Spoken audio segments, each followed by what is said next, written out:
Simula nung napunta ako dito sa Japan, dito ko na-realize na yung mga bagay na hindi ko kayang gawin noon, na takot akong gawin, ngayon nagagawa ko na.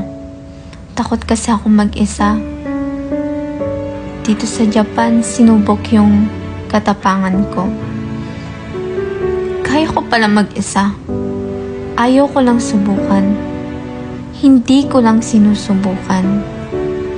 Pero hindi natin matatanggi na sobrang lungkot din talaga kapag malayo ka sa pamilya mo. Mas malungkot kapag nag-crave ka pa ng Filipino foods. Tapos, nakakagutom.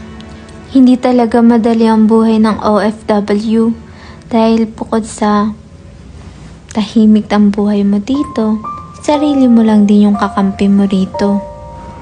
Pero, hindi naman baliwala lahat ng effort mo dito dahil kung ang kapalit nun ay matupad ang mga pangarap mo sa buhay. Para matupad yung pangarap mo para sa pamilya mo, bakit ba tayo nag-abroad? Diba? Bukod sa pangarap natin, ay may pangarap din tayo para sa ating pamilya.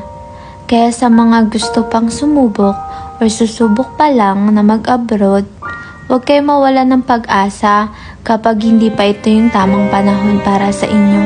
Ibibigay din yun ni God. Ako ilang years din ako nag-pray na gusto kong mag-abroad.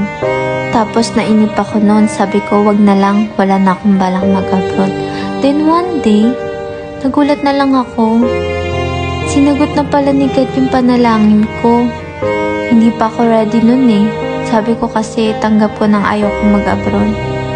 Pero sabi ko, itry ko kaya kasi baka nandun yung sagot sa mga pangarap ko.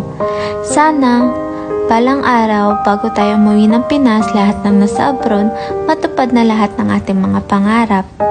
Good luck, minasang, and God bless!